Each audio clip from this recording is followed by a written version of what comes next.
जय दोस्तों, मैं अमित और आप हैं अमित एजुकेशन सेंटर 21 के साथ।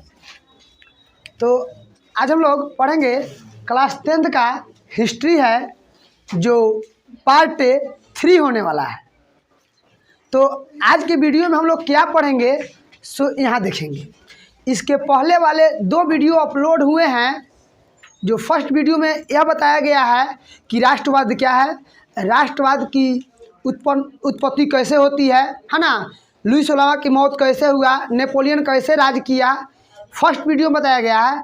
सेकेंड वीडियो बताया गया है कि जब नेपोलियन फ्रांस पर आक्रमण कर लिया, फ्रांस पर अधिकार कर लिया, तो उसको कैसे हराया गया, किस संधि के द्वारा हराया गया। और इसमें भी बताया गया है कि मेटरनिक कौन था, मेटरनिक व्यवस्था क्या है, और साथ में जुलाई क्रांति क्या है, आखिर इसका नाम जुलाई क्रांति क्यों पड़ा, जुलाई क्रांति का जो क्रांति फ्रांस में हुआ था इसका प्रभाव अन्य किस किस देशों में पड़ा, जुलाई क्रांति में सबसे पहले राजा को कैसे मारे, उसके बाद कौन राजा हुए, इस सारे तमाम बातों की चर्चा हमने इस सेकेंड वीडियो में किया है। अगर आप नहीं देखे हैं तो वहाँ जाकर देख लेंगे।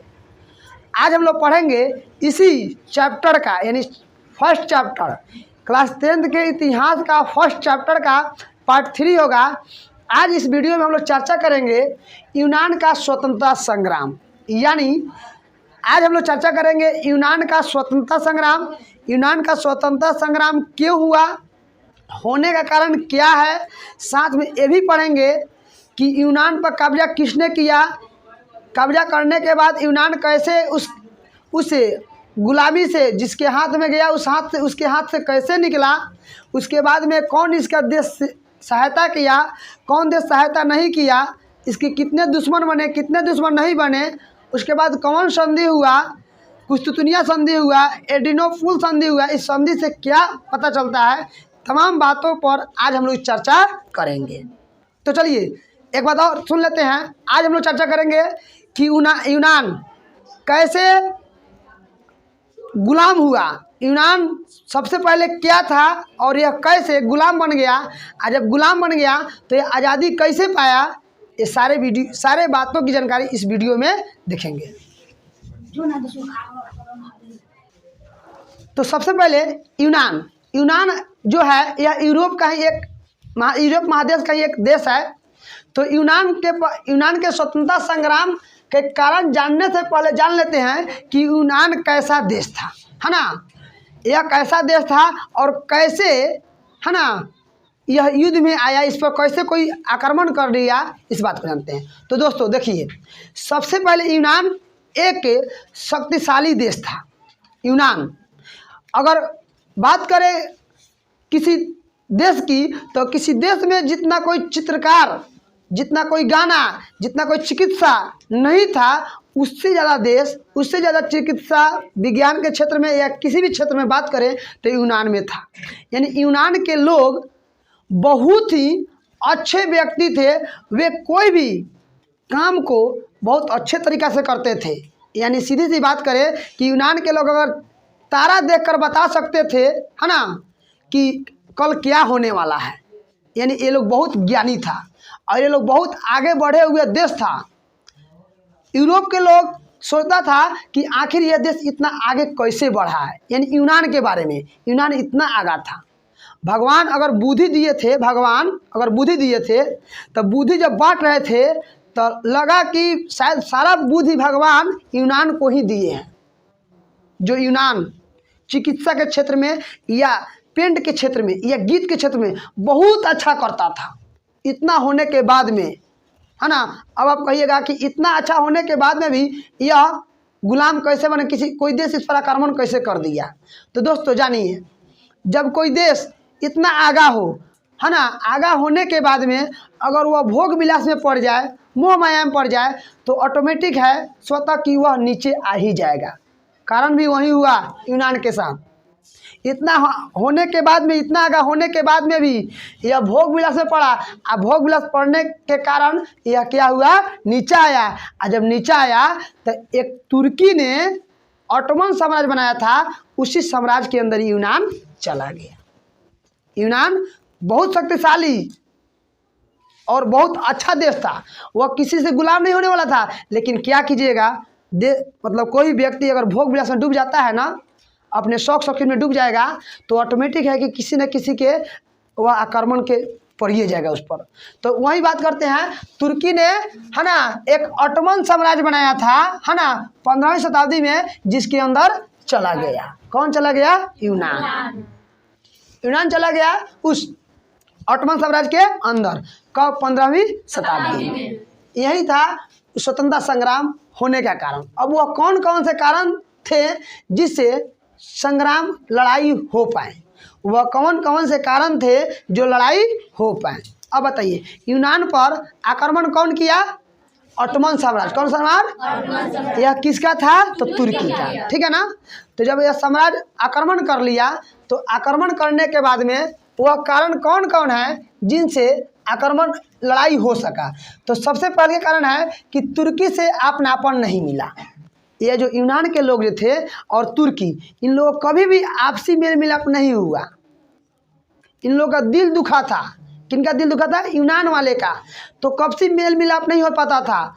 बहुत कोशिश किया तुर्की यूनान कि इन लोगों को मिला दें, लेकिन नहीं मिला। यूनान भी सोचता था कि हम कहाँ थे और कहाँ चले आए, है ना।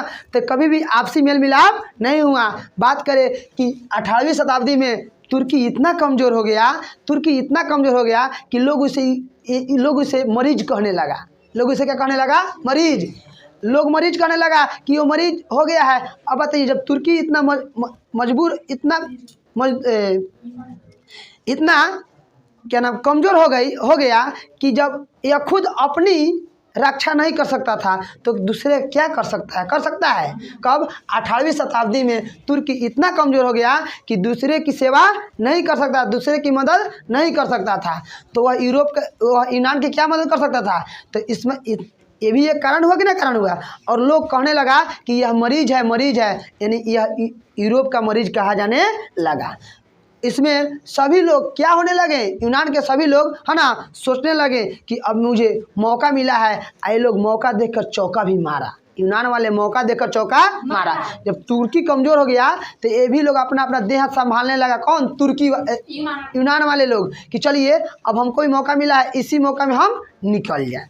तो वैसा हुआ भी।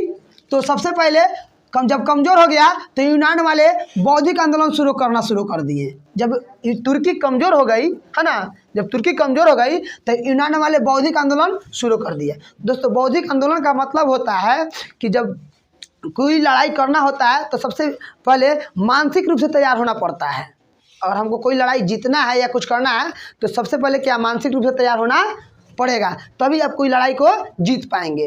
तो यूनान में कहीं कहीं गुप्त रूप से जगह जगह पे संगठन बढ़ने लगा, राष्ट्रवाद की उत्पत्ति होने लगा, है ना। और वो लोग बौद्धिक रूप से क्या हो गए? तैयार हो गए लड़ाई करने के लिए। साथ में फ्रांस की क्रांति का भी प्रभाव था। वहीं ठीक आपको याद है, फ्रांस क्रांति वहीं जो लुई 14वां के समय में हुआ था, 16वां के समय हुआ था, उस क्रांति का भी उस पर असर था। किस पर असर था? यूनान पर। किसका असर था? यूनान पर। यानी वे लोग, यूनान वाले लोग बौद्धिक रूप से भी तैयार हो गए, कहीं कहीं गुप्त रूप से अपना संगठन बनाए। और संगठन बनाने के बाद में ये लोग कहें कि अब आपसे लड़ाई करने के लिए तैयार है। कौन लोग कहा? कौन? यूनान लोग। किसको कहा? तुर्की को, है ना। और साथ में इसका प्रभाव, यानी साथ दे रहा था यूनान का। साथ कौन दे रहा था? फ्रांस। कह रहा कि हम तेरा साथे हैं, तू लड़ाई कर, जे होगा से देख लेंगे। बस इतना कारण बहुत था तुर्की वाले के लिए, इतना कारण बहुत था तुर्की वाले के लिए तुर्की को हराना। हुआ भी यहीं, विद्रोह शुरू हो गया, हुआ भी यहीं। इतना कारण निकला। यूनान के लोग राष्ट्रवाद की उत्पन्न किया यूनान में। जगह जगह पे क्या हुआ? इकट्ठा हो गया लोग, और तुर्की से लड़ने के लिए मजबूत होने लगा। कौन होने लगा? कौन? यूनान वाले लोग। अब इतना मजबूत हो गया कि वह तुर्की से लड़ाई कर सकता था। अब विद्रोह शुरू हुआ, लड़ाई शुरू हो गया। तो यह लड़ाई 1821 में अलेक्जेंडर हिप्सैल्टी नेतृत्व किया। मतलब यूनान की लड़ाई अब किससे हो रही है? यूनान की लड़ाई तुर्की से हो रही है। और यूनान के नेतृत्वकर्ता कौन है? अलेक्जेंडर हिप्सैल्टी। यानी एक लेखा से हम कह सकते हैं अध्यक्ष। एक लेखा कह सकते हैं क्या? अध्यक्ष। यानी 1821 में अलेक्जेंडर हिप्सैल्टी ने इसका नेतृत्व किया। किसका नेतृत्व किया? किसका? यूनान का। कैसे लड़ाई करना है, कैसे नहीं करना है। अब थोड़ा सा एक बात जान लेंगे, फिर आगे हम लोग चलते हैं। जान क्या लेते हैं कि सबसे पहले रूस जो था, रूस है ना, रूस जो था वह यूनान का दोस्त था। यूनान का क्या था? दोस्त था। दोस्त मतलब मित्र। कौन? रूस, है ना। लेकिन हुआ क्या तो देखिए क्या होता है। जब कहीं भी राष्ट्रवाद की भावना उत्पन्न होती थी तो सबसे ज़्यादा दुख किसको होता था? किसको होता था? मेटरनिक को। सबसे ज़्यादा दुख मेटरनिक को होता था। तो मेटरनिक ने गया रूस के जार के पास। जार का है, जार का मतलब दोस्त होता है राजा। जार का मतलब मेटरनिक के कहने पर रूस के जार कहाँ गया, है ना, तुर्की के पास, और कहा कि आप इसे कभी मदद मत कीजिए, आप इसे कभी मदद मत कीजिए। अगर मेटरनिक नहीं जाता रूस के पास तो रूस से यूनान का सहायता करता। तो अगर एक मिनट ध्यान देंगे, हम बता रहे हैं, रहने दीजिए, कि अगर मेटरनिक रूस के पास नहीं जाता, है ना, तो रूस यूनान का सहायता करता। लेकिन मेटरनिक जब रूस के पास चला गया, है ना, तो मेटरनिक ने कहा कि आप यूनान की सहायता नहीं करें। तो रूस ने यूनान की सहायता नहीं किया। वह सहायता किसका किया? तुर्की का। और तुर्की की सहायता करने के बाद में भी, है ना, क्या किया? हिप्सैल्टी को पकड़ा, गिरफ्तार किया और ससुरा के बंदी बना लिया गया। बना करके, है ना, इसको जेल में डाल दिया गया। किसको? हिप्सैल्टी को। किसको? हिप्सैल्टी को। रूस किसकी ओर से लड़ रहा था? तुर्की की ओर से। रूस किसकी ओर से लड़ रहा था? किसके कहने पर?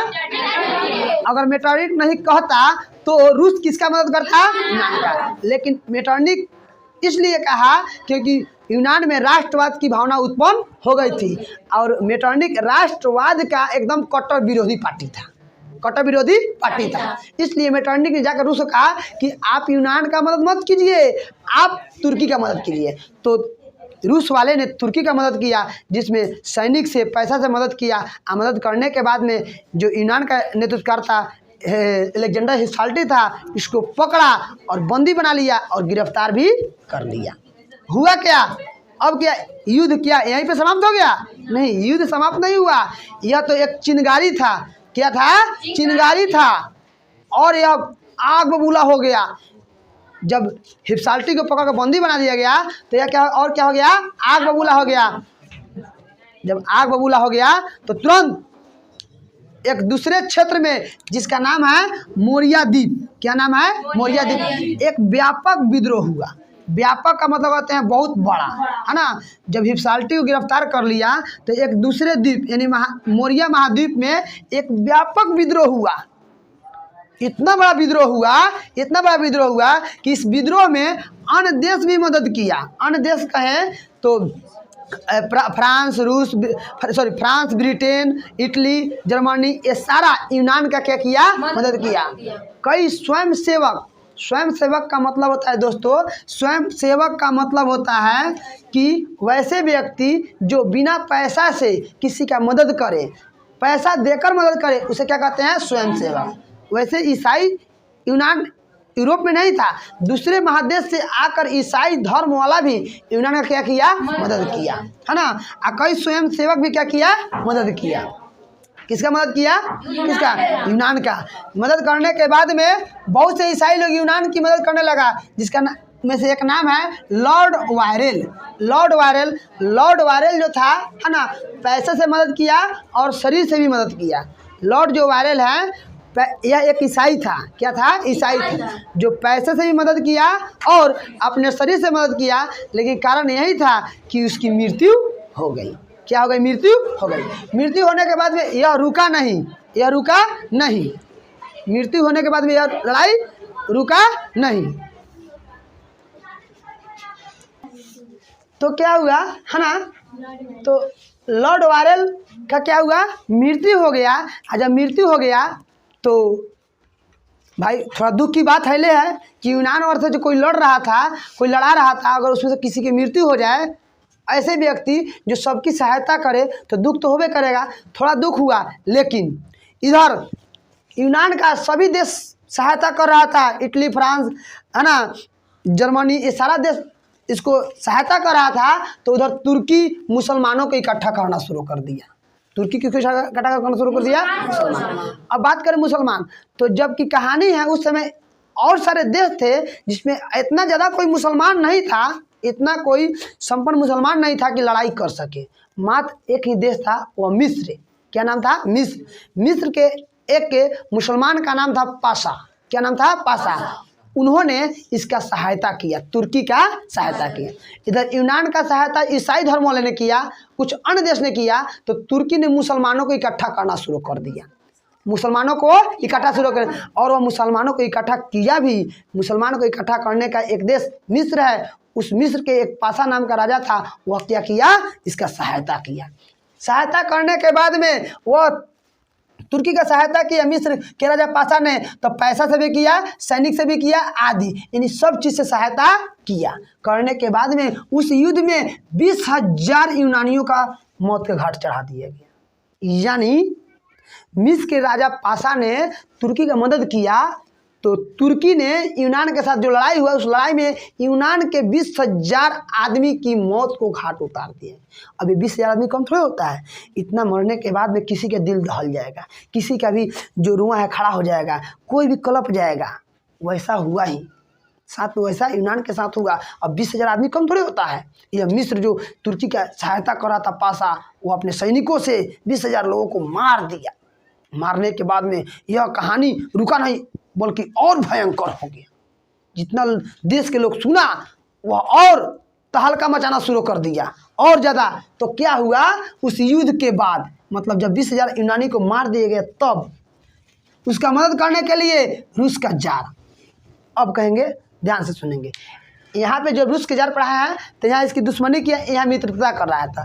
तो यह जो रूस का जार था, यह रूस के जार जो मेटरनी के कहने पर हिप्साल्टी को गिरफ्तार कर लिया था, वह कुछ दूसरा राजा था। और यहाँ पे जो राजा आया, यह राजा बदल गया था। अब यहाँ पे इसका राजा, यह रूस के जार क्या किया? हेल्प करने के लिए आ गया था। रूस में कुछ स्थितियाँ बदली, अब रूस के जार इसका मदद किया। किसका मदद किया? यूनान का। फ्रांस के चार्ल्स दसम भी मदद किया, ब्रिटेन भी मदद किया, यानी सब किसका मदद किया? यूनान का। मदद करने के बाद में अब एक और यूनान, फ्रांस के चार्ल्स दसम, रूस के जार और ब्रिटेन, 4 देश एक और तुर्की और मिस्र एक और। तो जाहिर सी बात है कि तुर्की को हारना क्या है? जरूरी है। तुर्की को हारना क्या है? जरूरी है। तुर्की उस युद्ध में हारा गया। यानी जब यूनान का मदद रूस के जार, फ्रांस के चार्ल्स दसम और ब्रिटेन और यूनान जब लड़ाई किया, तो उस लड़ाई में तुर्की क्या हो गई? हार गई। जब तुर्की हार गई, तब क्या हुआ? संधि। एक संधि होता है 1829 में, जिस संधि का नाम है एड्रियानोपुल। संधि का नाम है एड्रियानोपुल। तो इस संधि में क्या लिया गया? तो वास्तविक बात है कि इस लड़ाई को अगर सीधी सी बात करें, तो यह लड़ाई सबसे ज़्यादा लड़ने के सबसे ज़्यादा कोई अगर हकदार था तो वह रूस था। कौन था? रूस। मतलब रूस, यूनान, ब्रिटेन और फ्रांस, 4 देश एक ओरी, तुर्की और मिस्र एक ओरी। तो यह 4 देश मिलकर जब तुर्की को हरा दिया, तो इस चारों देश में सबसे ज़्यादा कोई देश ज़्यादा लड़ने वाला था तो वह रूस था। कौन था? रूस। तो रूस, जब वह संधि हुआ रूस और तुर्की के बीच में, एड्रियानोपुल की संधि हुआ, तो रूस ने बोला कि अब यूनान पर मेरा कब्जा रहेगा। कौन बोला? रूस बोला कि यूनान पर किसका कब्जा रहेगा? मेरा कब्जा रहेगा, है ना। क्योंकि इस यूनान पर मेरा कब्जा रहेगा, मेरा सैनिक रहेगा, मेरा सब कुछ रहेगा। लेकिन इस संधि को ना ही यूनान माना और ना ही फ्रांस, ब्रिटेन माना। क्योंकि ऐसा कैसे हो सकता है? जब नहीं होगा, जब नहीं मानेगा, तो बोलो क्या होगा? लड़ाई होगा ना। तो फिर लड़ाई, अब या फिर लड़ाई रूस और यूनान से होने लगा। रूस अकेला लड़ रहा था, यूनान, फ्रांस और ब्रिटेन लड़ रहा था। यानी यूनान की ओर से यूनान हो गया, फ्रांस हो गया और ब्रिटेन हो गया, और रूस अकेला हो गया। ऐसे करने के बाद में कुछ दिनों तक यह युद्ध चलता रहा। अंत में 3 साल बाद 1832 ईस्वी में, है ना, क्या होता है कि यह रूस जो है युद्ध को हार जाता है। हारने के बाद में 1832 में एक कुस्तुनतुनिया की संधि होता है। क्या था? कुस्तुनतुनिया की संधि 1832 में। कुस्तुनतुनिया की संधि होता है। इस संधि के दौरान यह बताया गया कि अब यूनान पर अधिकार न रूस का रहेगा न किसी अन्य देश का रहेगा। अब जो यूनान जो बनेगा वह एक अकेला राष्ट्र बनेगा, अपना अलग राष्ट्र बनेगा, इस पर किसी का अधिकार नहीं रहेगा। और ठीक वैसा बना भी। वह कुस्तुनतुनिया की संधि से यह पता चला कि यह यूनान एक अकेला राष्ट्र बना और इस राष्ट्र को चलाने के लिए एक बवेरिया नाम का राजकुमार था जिसका नाम था ऑटो। वह उसको राजा बनाया गया। राजा बनाने के बाद में उस दिन से यूनान क्या हो गया? सुखी संपन्न रहने लगा। तो दोस्तों उम्मीद करते हैं कि आपको सारी बातें समझ में आ गई होगी कि यूनान कैसा देश था, कैसे किसी के चंगुल में फंसता है, फिर चंगुल से कैसे निकलता है, फिर आ करके किससे लड़ाई करता है, फिर लड़ाई करने के बाद में क्या होता है और इसका राजा कौन बनता है और यूनान कैसे एक स्वतंत्र राष्ट्र बन गया। इन सारी बातों को आपने इस वीडियो में देखा। अगर आपको अच्छा लगे, समझ में आ गया हो तो सब्सक्राइब कर दीजिएगा और मन करे तो शेयर भी कर दीजिएगा, कोई दिक्कत नहीं है।